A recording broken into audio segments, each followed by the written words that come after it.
Hello बच्चों, YouTube class में आपका स्वागत है। हम पढ़ रहे हैं BCom part first paper second का टॉपिक लाभ के सिद्धांत। इसके अंतर्गत हमने पिछली वीडियो में पढ़ा था लाभ किसे कहते हैं, लाभ की विशेषताएं क्या है और लाभ के रूप या अवधारणाएं कौन कौन सी हैं। आज हम पढ़ेंगे लाभ की अर्थशास्त्रीय अवधारणा। अर्थशास्त्र में लाभ की अवधारणा अनेक प्रकार की है, जहां वाकर लाभ को साहसियों की योग्यता को लाभ के रूप में मानता है, जो उसे लगान के रूप में मिलती है। अन्य जो हमारे अर्थशास्त्री हैं, टॉजिंग, डेवनपोर्ट, ये लाभ को उद्यमी तथा साहसी की मजदूरी मानते हैं, जबकि प्रोफेसर हॉले लाभ को जोखिम का पुरस्कार मानते हैं। कार्ल मार्क्स के अनुसार लाभ साहसियों द्वारा श्रमिकों की मजदूरी में से कानूनी डाका या अपहरण है, और शुम्पीटर कहते हैं कि लाभ को नवप्रवर्तनों का पुरस्कार है। क्लार्क लाभ को प्रायोगिक अर्थव्यवस्था में परिवर्तनों का परिणाम बताते हैं, जबकि प्रोफेसर नाइट कहते हैं कि लाभ अनिश्चितताओं को वहन करने का पुरस्कार है। लेकिन इतनी सारी परिभाषाएं होने के बावजूद भी सभी अर्थशास्त्री इस बात से तो अवश्य सहमत हैं कि लाभ राष्ट्रीय आय का वह भाग है जो साहसी को उत्पादन के साधन के रूप में उसके कार्यों के प्रतिफल स्वरूप प्राप्त होता है। इस प्रकार अर्थशास्त्र के अनुसार लाभ वह अवशिष्ट आय है जो कुल आगम में से कुल लागतें घटाने के बाद शेष बचती है। यहाँ लागतों में स्पष्ट लागतें यानी कि व्यक्त लागतें और अव्यक्त लागतें दोनों तरह की लागतों का समावेश किया जाता है। अब हम बात करें कि व्यक्त लागतें कौन सी हैं, तो व्यक्त लागतें उन मौद्रिक लागतों को कहते हैं जो उत्पादन के बाह्य साधनों को चुकाई जाती है। उत्पादन में व्यय होती है, जैसे मजदूरी, कच्चा माल, पूंजी का ब्याज, भवन आदि का किराया, विज्ञापन व्यय, बीमा तथा मशीनों की घिसावट आदि, डेप्रिसिएशन वगैरह जो होते हैं ना, हमारे मटेरियल कॉस्ट होती है, कैपिटल कॉस्ट होती है, वो सब हमारी व्यक्त लागतें हैं।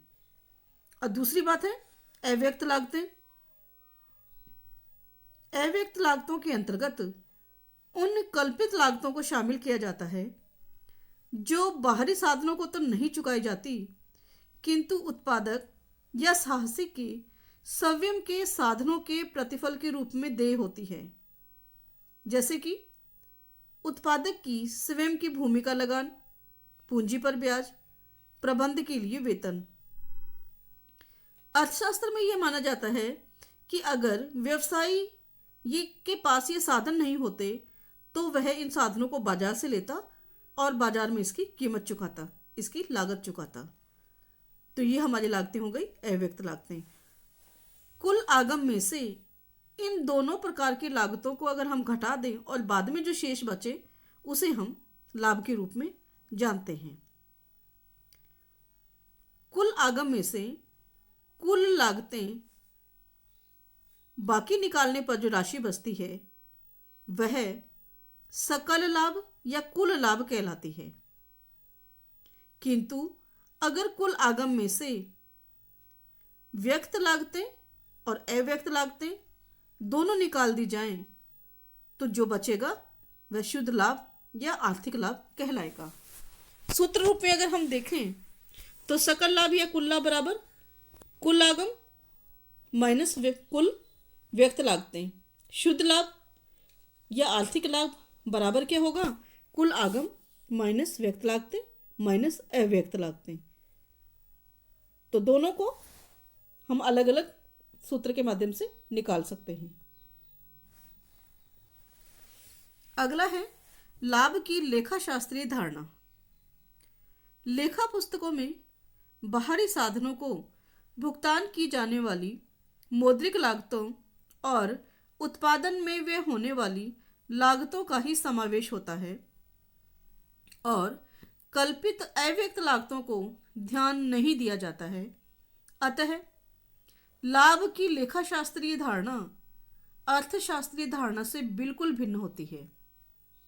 लेखाशास्त्र में यानी अकाउंट्स में जब किसी निश्चित अवधि में कुल विक्रय मूल्य या कुल आगम में से प्रत्यक्ष लागतें यानी डायरेक्ट कॉस्ट जो हमारी है उसको घटाते हैं तो शेष जो राशि बचती है वह सकल लाभ या कुल लाभ कहलाती है।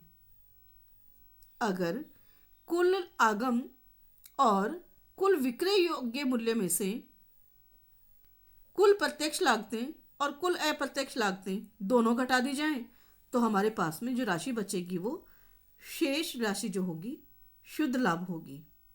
सूत्र रूप में भी अगर हम देखें तो ग्रॉस प्रॉफिट अगर हमारा निकालना है तो total revenue minus direct expenses, और नेट प्रॉफिट निकालना है हमें तो total revenue minus direct expenses minus indirect expenses. Cost जो हमारी है सारी हम इसमें घटा देंगे, डायरेक्ट इनडायरेक्ट दोनों घटा देंगे तो हमारा नेट प्रॉफिट आ जाएगा। यहाँ जब हम प्रत्यक्ष लागतों की बात करते हैं तो प्रत्यक्ष लागतों से हमारा अभिप्राय उन सब खर्चों से है जो उत्पादन में प्रत्यक्ष रूप से व्यक्त होते हैं, जैसे कि कच्चे माल की लागत, ईंधन, श्रम की मजदूरी, विद्युत शक्ति, कच्चे माल को लाने का किराया। और जब हम अप्रत्यक्ष लागतों की बात करते हैं तो इसमें विक्रय एवं प्रशासनिक व्यय, प्रबंधकों का वेतन, बैंक कमीशन, विज्ञापन व्यय, मशीन, भवन, फर्नीचर आदि का डेप्रिसिएशन, संभावित हानियां और दायित्वों के लिए प्रोविजंस अगर हम करते हैं तो उन सब चीजों को हम इसमें शामिल करते हैं। लाभ की लेखाशास्त्रीय धारणा तथा अर्थशास्त्रीय धारणा में अंतर या तुलना।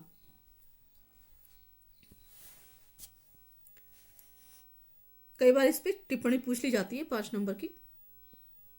लेखाशास्त्र इस बात के बारे में हमें जानकारी देता है कि लाभ उत्पादन के साधनों का पुरस्कार है, पर उत्पादन के किस साधन का पुरस्कार है यह स्पष्ट नहीं कहता। यद्यपि अगर हम देखें व्यवहार रूप में तो लाभ साहसी या उद्यमी के पास जाता है। यहाँ लाभ के उत्पन्न होने का कारण के बारे में बताया नहीं जाता, जबकि अर्थशास्त्र में लाभ उत्पन्न होने के कारणों, उसको लेने के हकदार के बारे में भिन्न भिन्न मत अपनाए जाते हैं। कुछ लाभ को प्रबंध की योग्यता मानते हैं तो कुछ नवप्रवर्तकों या जोखिम का पुरस्कार मानते हैं, तो कुछ उसे श्रम की मजदूरी पर वैधानिक डाका मानते हैं।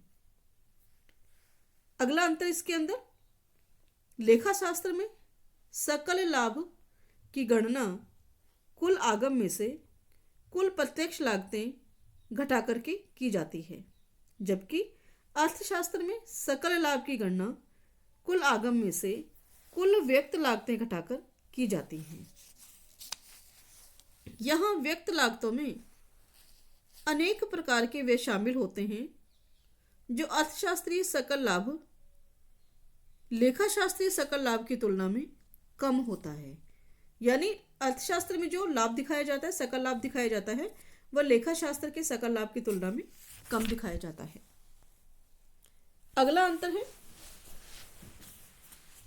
लेखाशास्त्र में शुद्ध लाभ ज्ञात करने के लिए कुल लाभ या सकल लाभ में से प्रत्यक्ष लागतें घटाई जाती हैं, जिनमें साहसी के स्वयं के साधनों का प्रतिफल शामिल नहीं होता है।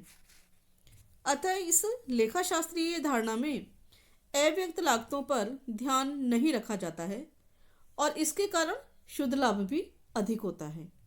जबकि हम अर्थशास्त्र की बात करते हैं तो यहाँ शुद्ध लाभ ज्ञात करने के लिए सकल लाभ में से व्यक्त लागतें और अव्यक्त लागतें घटा दी जाती है और इसके कारण यहाँ लेखाशास्त्र की तुलना में लाभ कम होता है।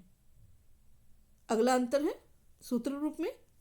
लेखा शास्त्र में लाभ जो होगा कुल आगम में से प्रत्यक्ष लागतें और अप्रत्यक्ष लागतें दोनों घटा देंगे हम, तो ये लेखा लाभ हो गया।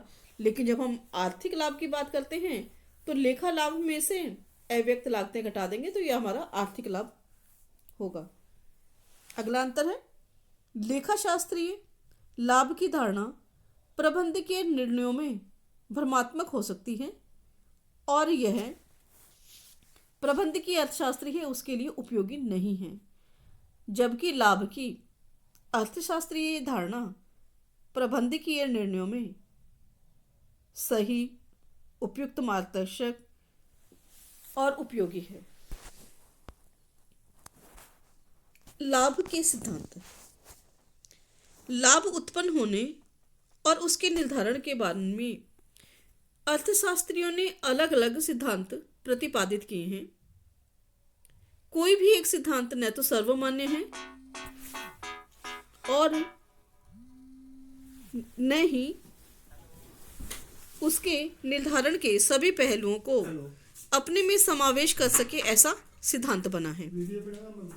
फिर भी सार रूप में अगर हम सिद्धांतों के नाम जाने तो ये सिद्धांत है हमारे लाभ का लगान सिद्धांत, लाभ का मजदूरी सिद्धांत, लाभ का समाजवादी सिद्धांत, लाभ का सीमांत उत्पादकता सिद्धांत, लाभ का प्रायोगिक सिद्धांत, लाभ का नव प्रवर्तन सिद्धांत या अन्वेषण सिद्धांत, लाभ का जोखिम सहन सिद्धांत या हॉर्ले का लाभ सिद्धांत, नाइट का लाभ अनिश्चितता सहन सिद्धांत, लाभ का मांग एवं पूर्ति सिद्धांत। ये 9 तरह के लाभ के सिद्धांत हैं जिनके बारे में हम एक एक करके जानकारी लेंगे। अब हम देखते हैं लाभ का लगान सिद्धांत। इस सिद्धांत का प्रतिपादन अमेरिका के प्रसिद्ध अर्थशास्त्री प्रोफेसर वाकर और उसके सहयोगियों ने किया था। उसके अनुसार लाभ वास्तव में योग्यता का लगान है, यानी profit is reward of ability. व्यवसाय अथवा उद्योग में सभी साहसी समान योग्यता वाले नहीं होते। अधिक योग्य साहसी कम योग्यता वाले साहसियों की अपेक्षा अधिक लाभ कमाते हैं। प्रोफेसर वॉकर ने रिकार्डो के लगान सिद्धांत को अपने सिद्धांत का आधार बनाया। जिस प्रकार भूमि की उर्वरा शक्ति एवं स्थिति में भिन्नता के कारण अधिसीमांत भूमि के स्वामियों को लगान प्राप्त होता है, उसी प्रकार विभिन्न साहसियों की योग्यता में भिन्नता होती है। अतः सीमांत साहसी से अधिक योग्यता वाले साहसियों को जो अतिरिक्त आय प्राप्त होती है वही लाभ है। इस प्रकार लगान की तरह लाभ भी एक डिफरेंशियल सरप्लस है, यानी कि भेदात्मक बचत है। शुद्ध लाभ लगान की तरह वह पुरस्कार है जो केवल श्रेष्ठ उद्यमियों को उसकी विशेष योग्यता के कारण प्राप्त होता है। चूंकि लगान की भांति लाभ भी एक भेदात्मक बचत होती है, वह मूल्य को निर्धारित नहीं करती बल्कि मूल्य से निर्धारित होती है। इस सिद्धांत की आलोचनाएं। पहली आलोचना है लाभ निर्धारण में जोखिम एवं अनिश्चितता के तत्वों की उपेक्षा की गई है। दूसरा, लाभ और लगान में अंतर होता है। लगान जो है प्रत्याशित आधिक्य होता है, जबकि लाभ अप्रत्याशित बचत होती है। लगान हमेशा धनात्मक होती है, जबकि लाभ कभी धनात्मक, कभी ऋणात्मक और कभी शून्य हो सकता है। लगान मूल्य को प्रभावित नहीं करती, बल्कि सामान्य लाभ मूल्य का एक अविभाज्य अंग होता है। लगान प्रायोगिक अर्थव्यवस्था में ही उत्पन्न होती है, जबकि लाभ जो है वह प्रायोगिक और स्थिर दोनों प्रकार की अर्थव्यवस्थाओं में उत्पन्न होता है। यह सिद्धांत लाभ के उचित कारणों पर प्रकाश नहीं डालता, यह केवल इस बात की जानकारी देता है कि अधिक योग्य साहसियों को अधिक लाभ क्यों मिलता है, परंतु यह सिद्धांत यह नहीं बताता कि लाभ उत्पन्न क्यों होता है। लाभ का लगान सिद्धांत सामान्य लाभ और कुल लाभ में अंतर नहीं करता, जबकि कुल लाभ में अनेक मदों का भी समावेश किया जाता है। इस प्रकार हम ये देखते हैं कि लाभ का लगान सिद्धांत प्रोफेसर वाकर ने लगान के सिद्धांत की भांति ही प्रतिपादित किया है।